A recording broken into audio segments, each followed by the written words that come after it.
I do bring you greetings from not only from south of the border, but from south of the Mason Dixon line in Charleston, South Carolina, where today it's about 20 degrees Fahrenheit warmer than it is here in beautiful Toronto. But it's a pleasure to be here, and I thank you so much. So it is hot down south, and not literally hot as in warmth, but Charleston particularly is having just this amazing renaissance. For the past 2 years, we have been named the #1 destination by the readers of Condé Nast Traveler in the world. Now, I find that a little hard to believe myself. I'll take Italy, someplace in Italy, but no, it's a really beautiful city. There's a lot going on in the world of culture and food, and it's just really a nice place. So I hope that you will all take my invitation to come and visit sometime. And the South in general is pretty hot right now. What's going on with Southern music, again with Southern food, Southern culture, but it's really, really a great place. So we're not always referred to in the most popular light, though. Sometimes people think of the Southeast as the Bible Belt or redneck country.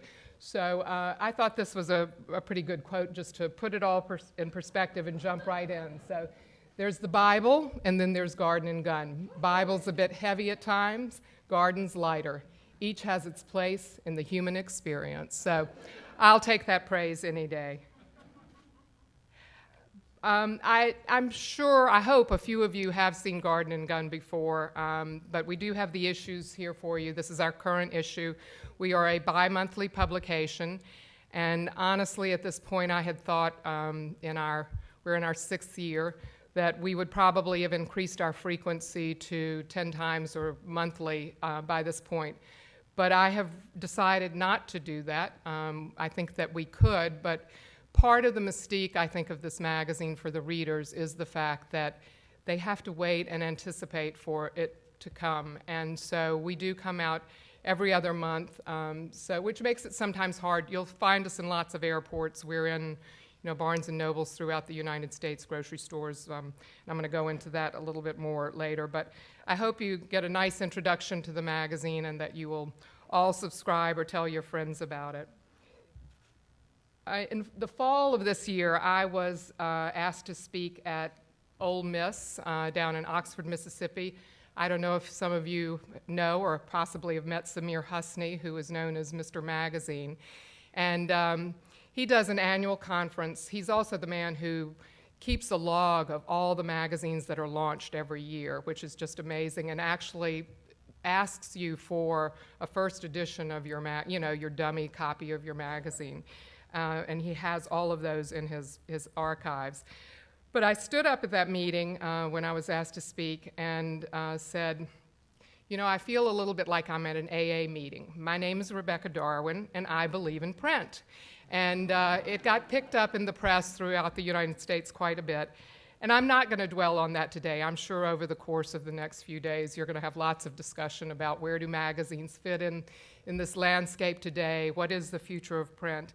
But I am pretty gutsy on print and really gutsy on what we're doing with Garden and Gun. And I think that part of the success of Garden and Gun, and I was actually speaking to one of the art directors here, and I'm sorry I don't remember your name, but about how the magazine has a little bit of a good old-fashioned feeling to it. And I think that's why it's truly successful, that it is a magazine that you want to hold on to, spend time with, enjoy. And so in a way, while we are bucking some trends, we're really not bucking some of the trends. We're really doing quite a traditional thing. I also, from the get-go with this magazine, I certainly did some research when I started thinking about it, when I wrote the business plan, but I decided to go with my gut. And I think if any of you ever do think about starting your own magazine, or if you have, you know about this. But, I think you can research something to death and decide not to do it. I could have done lots of focus groups on the name of the magazine, and we'll get into that in a minute, and decided not to call it that and come out with some absolutely boring name for the magazine. But I really decided that even though I knew that the trend was that magazines were not doing as well as they certainly had earlier in my career when I spent a lot of time in New York, that by 2008 and 2009, right after we launched, that lots of big brands were going out of business. I've kind of always felt like we were the little engine that could, and that we were gonna do this. We were gonna pull through it somehow, some way, and we have. I'm really happy to say that we have. So in talking about how we buck trends and to kind of tell you the story of Garden and Gun, what I decided to do today was tell you what we're not. And so, first of all, hold on. We are not in New York City, and as this quote says, there are some people in New York City who thought that it was kind of funny, the name of this magazine and what we were doing, and that we've kind of gotten the last laugh. But I did live in New York for a long time, was very involved in the publishing business, as you've heard, and about 9 years ago this summer, moved to Charleston.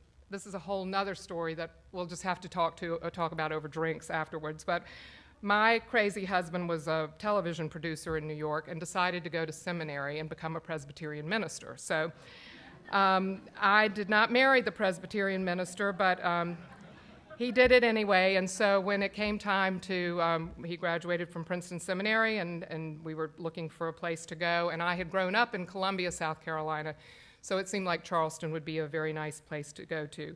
Had no thought of starting a magazine. I had 2 young babies. I was, really going to be the preacher's wife and just kind of chill a little bit. But lo and behold, I was asked to consult with our local newspaper company. They were doing a magazine within the newspaper and asked to help out with that. A couple of weeks into it, and I hope I don't insult anybody here, but I said, I really don't think that newspapers, or at least this newspaper, should be doing a magazine. I think it's a totally different editorial discipline, and frankly, if you're not going to put the resources behind it and hire a separate staff to do it, it's just not going to work. But that wasn't enough for me, so I started writing a business plan for this new magazine and convinced that newspaper publishing company to back the new magazine. So that's how Garden and Gun got started. But from the beginning, I said to them, look, I grew up in New York. I worked for the very best magazines in American publishing, and I want this magazine to be just that good. If you don't want to do that, then let's just say goodbye and part ways and go on. I wanted this magazine from the get-go to be a big player, and it may not sound so big, I don't know what some of your circulations are like, but I launched the magazine with a circulation of 150,000. I think many people in Charleston particularly thought that this was going to be like a city magazine, but I always envisioned that it would be a national magazine that would have appeal way outside of the Southeast. And tomorrow you're going to hear from David Carey, who is someone I know from my New York days, the president of Hearst. Right about the same time that we were launching Garden and Gun, he was the publisher of Condé Nast Portfolio. And having worked at Condé Nast many years, I know the kind of money that they were putting against a launch. It was probably 10 to 20 times what we put against the launch of Garden and Gun. They had hundreds of people on the staff. We had in the beginning 3 or 4, it's certainly grown since then. But, and that year, going back to Samir Husney, he does these awards for the hottest magazines launched that year. And that year, in 2007, Condé Nast Portfolio was named the #1 launch. Garden and Gun was named the 2nd hottest launch, and a magazine called Outside Go was named the 3rd hottest launch. Condé Nast Portfolio is no longer here. Outside Go is no longer here. And Garden and Gun is still here. So I think why is because the magazine from day one, as I said, we set our sights high. The first cover of the magazine, this is Pat Conroy, who you all I may or may not know, but Prince of Tides and great Southern writer on the cover, wrote in the magazine. The photography was just beautiful from the very beginning. And so come hell or high water, whatever happened with the economy, we couldn't let this go. We were going to continue to maintain the quality and this bigger vision for the magazine. And I don't know, somehow we did it. But the magazine is known for its absolutely beautiful paper, and again, its beautiful photography. And, we're still here. So I'm incredibly proud that I did kind of stick to my guns with that. Now, the name, we might as well talk about that, okay? So, first of all, the magazine is, if you put an S on either of the words, you don't get it. It's not about gardens, and it's not about guns. And it's, again, as I said, if I'd done a lot of research, probably wouldn't have named it, but actually the words garden and gun come from a club that was in Charleston, South Carolina, opened in the late 70s, early 80s. It was kind of like the Studio 54, I think, of Charleston. I was never there. But it was apparently pretty wild, and old Charleston, proper old Charleston people will say, they said, well, Rebecca, you do know what the Garden and Gun Club was like, don't you? And I'm like, no, I named the magazine that, but I didn't do anything. And then they would all go, but we all went there. So anyway, to me, it was two words. When I heard it together, it was suggested to me, and I just could picture what this could be. And so I did make the decision to be a little bit gutsy, put something out there that I thought would pop on the newsstand and go for it. But truly, the magazine, it really is a metaphor to me. The garden is the land, and that's what is at the heart of really everything that you will see in this magazine. It's all about the resources that we have in the South, from the land to the field to the water, and all of the things that affords one. And the gun is really a reference to the sporting life, which is one of the pillars of the magazine. This is one of my favorite covers because in the end of 2008, the newspaper company that had been funding us decided that they couldn't continue to support us and that they needed to focus on their core businesses again. So the week before Christmas, I found out that they were going to shut the magazine at the end of the year. And I went to my now partner, who happened to be the chairman of the board of the newspaper company, and I said, we're going to buy this magazine and keep this thing going. It's too good. And so we did. I don't know, again, how we held it together. And this was the first issue that came out after we had taken, full ownership of the magazine. And I've got it framed in my office because it means a whole lot to me. So the magazine is about the land and the sporting life, but it's really, as we refer to it, as the soul of the South. The pillars of the magazine are food, music, travel, arts, culture, the sporting life, and design. And so all of those things, Southern music comes from the land. It comes from what's around. The food, all of these things touch on the land, and that really is at the core of the magazine. So the next thing that we're not is that we're not a regional magazine, and that was referenced in the introduction. We are a magazine about a region, and in fact, at this point, 45% of our circulation is actually outside of the southeastern United States, so it truly is a national magazine. We're one of the top sellers in Barnes & Noble across the country, and we are in every Barnes & Noble store.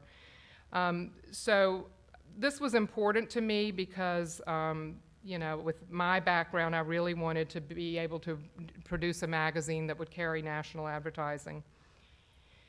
So we do local Southern things like, what are the best bars, where do you get the best food, where's the best barbecue? You can never do enough barbecue in the South. And it is amazing because people plan their vacations. They write to us about how they plan their vacations around what we've written, or they do a road trip based on what we've written in the magazine.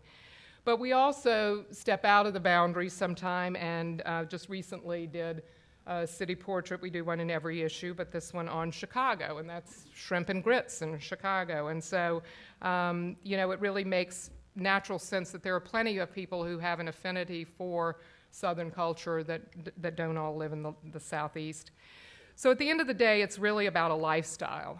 That's, to me, what the magazine is. And though it's defined as a magazine about a place, I think it's really more about a lifestyle. Now, the magazine is not for everybody. This is one of my favorite quotes, is a whack to be in love with it. But those people who it is for do absolutely love the magazine. We are a niche publication, and I don't even refer to our readers as readers. They are absolute fanatic fans. I mean, they're crazy about this magazine. And, I was publisher of The New Yorker, which was a very vocal and very loyal audience. But I've never seen anything like this. And I don't know how many Southerners you know, but we do like to talk. And so they love to call you and tell you all about their families and their aunts and uncles and why we should do a story on this one or that one.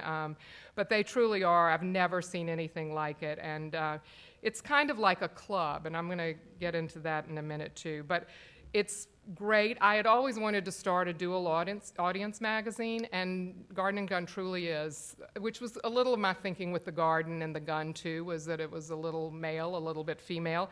And so we truly have a very affluent dual audience ranging in age from people in colleges who do their fraternity parties based on garden and gun themes and call us up for koozies for their fraternity parties to, grandparents who give the magazine to their all of their grandchildren. So it really has struck a chord with people.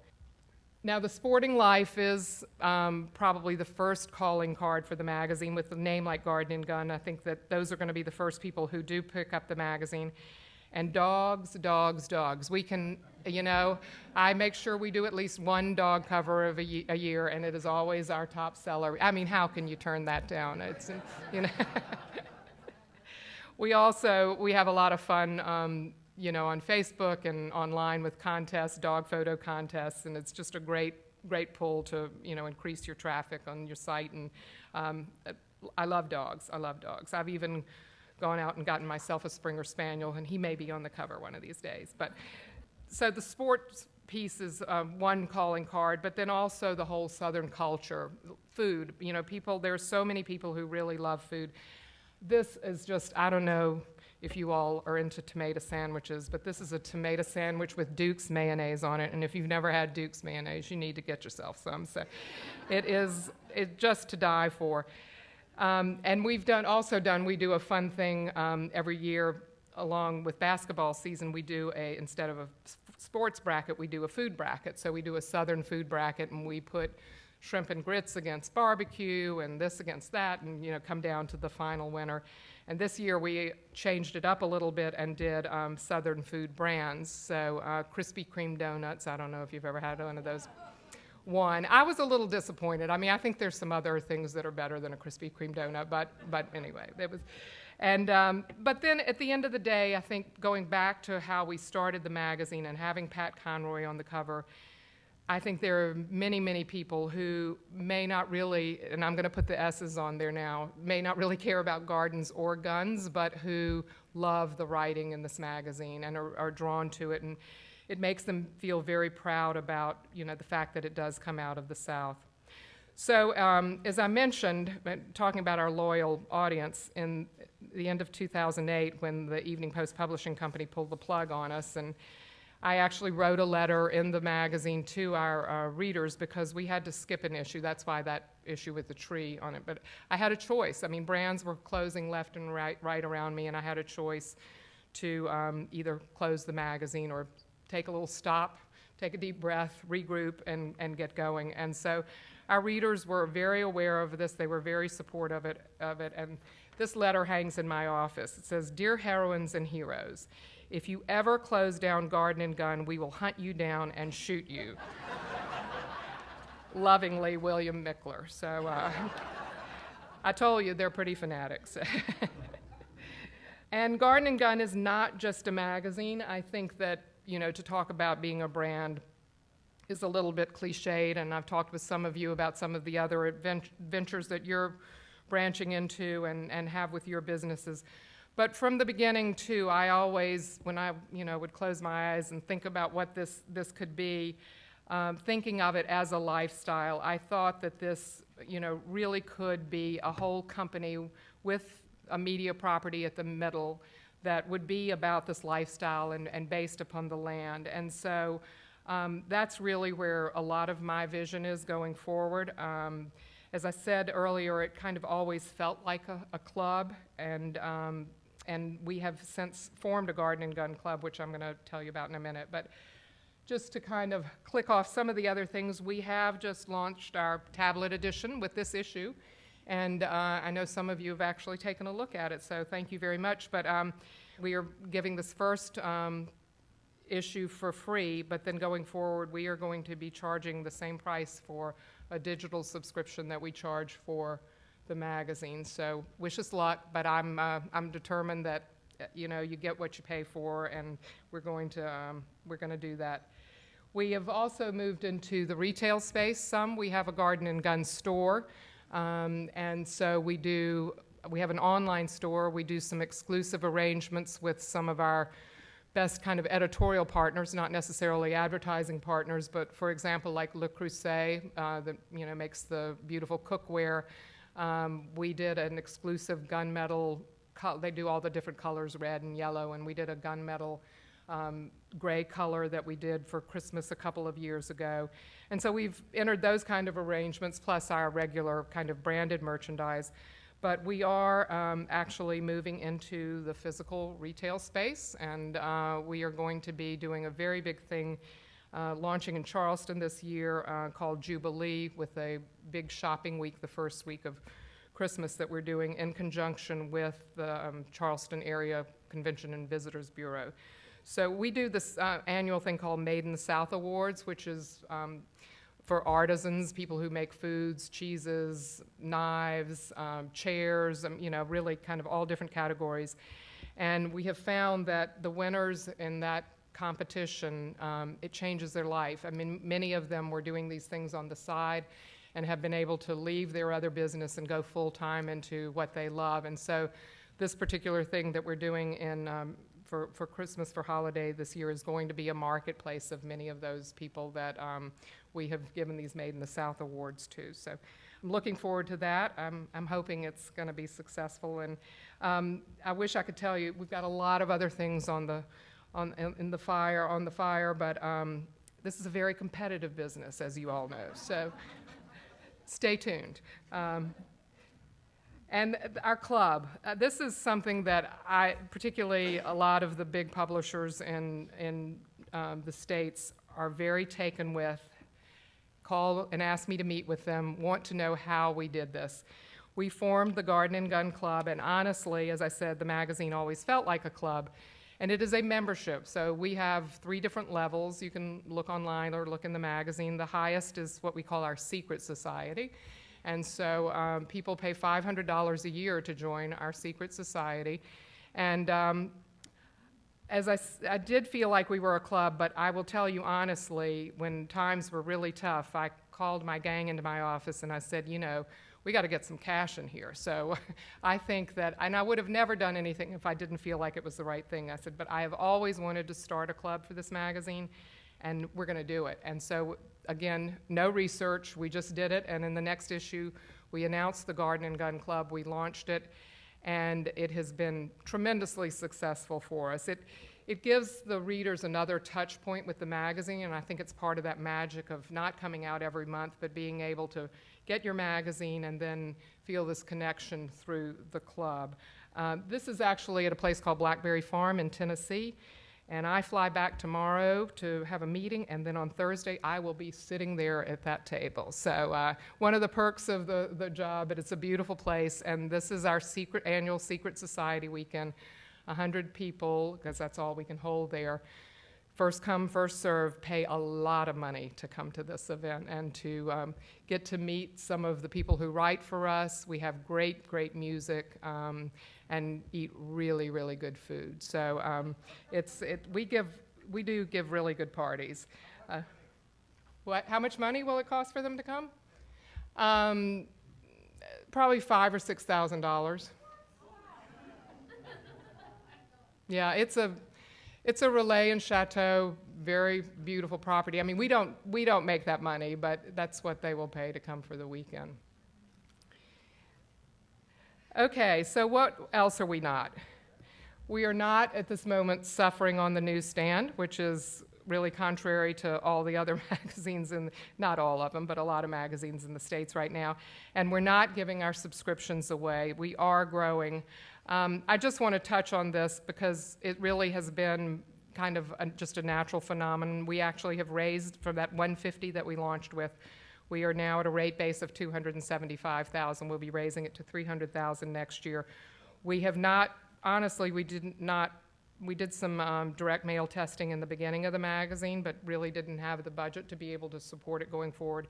And this has just been really natural growth of the magazine. So I'm really pleased with that. On the newsstand, dogs do sell, but we also kind of push the limits sometime, and the cover before this issue, we did a big thing on music. This was a special issue that we did on Southern women, and so just trying to do little things and experiment a little bit to reach out to more and more people, and it's really working.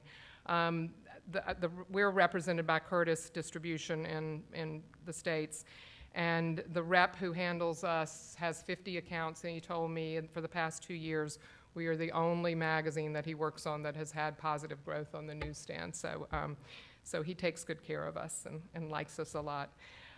And I'm not going to dwell on this, and you probably cannot see it, but I just wanted to touch on a little bit of the circulation strategy of the magazine from the start, because again, it was kind of contrary to what most people would tell you to do. But if you look in 2007, the big red block, to meet that 150,000 rate base that I wanted, we were on the newsstand, that's the blue, and we were beginning to sell some subscriptions, but that was a sample copy mailing. And what I did in the beginning was, through zip codes, some overlay of some data, mail one copy of the magazine to people who we thought would be good subscribers for the magazine, and tell them, you're not going to continue to receive this for free, but if you would like to subscribe to this magazine, please do.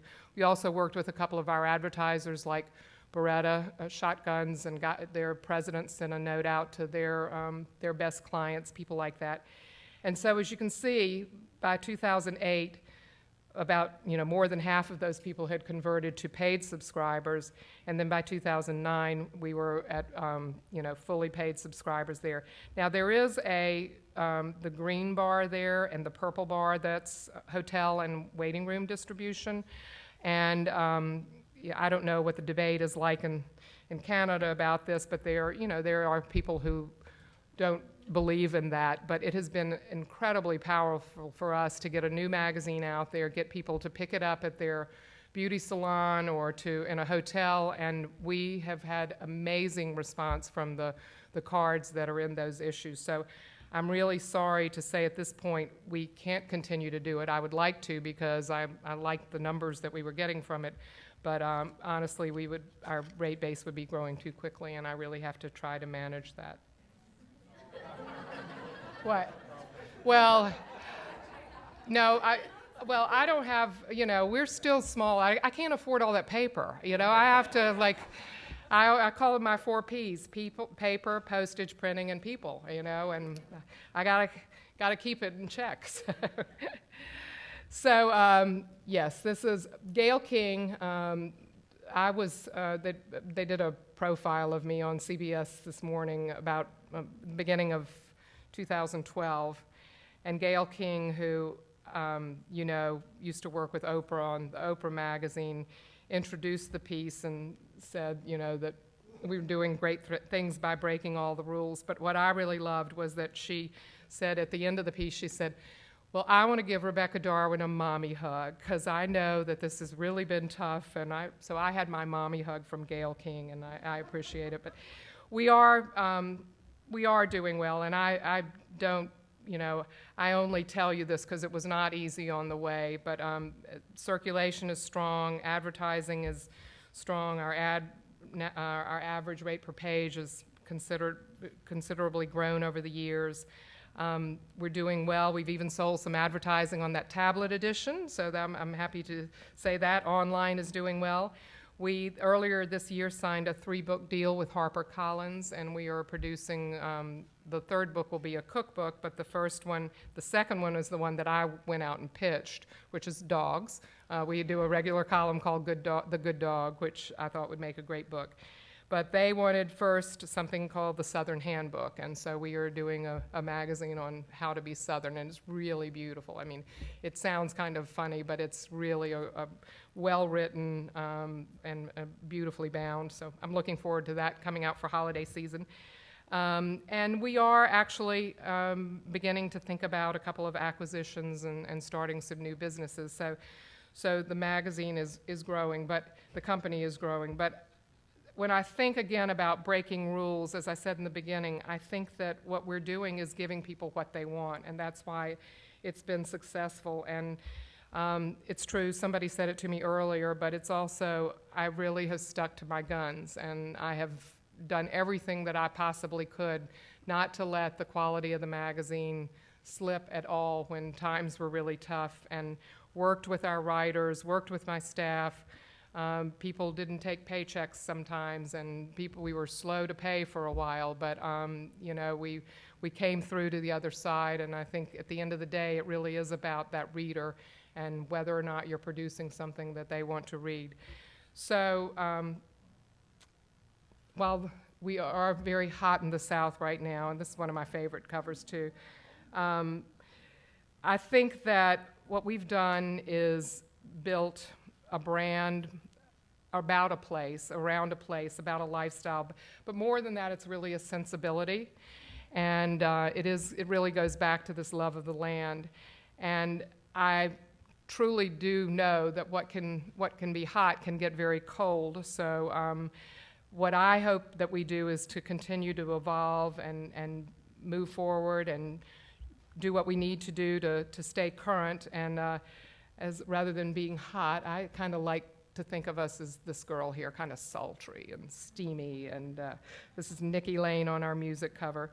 So I appreciate y'all letting me tell you a little bit about Garden and Gun. I do hope that you will come down to Charleston and come see our world headquarters. Thank you all so much. I really appreciate it.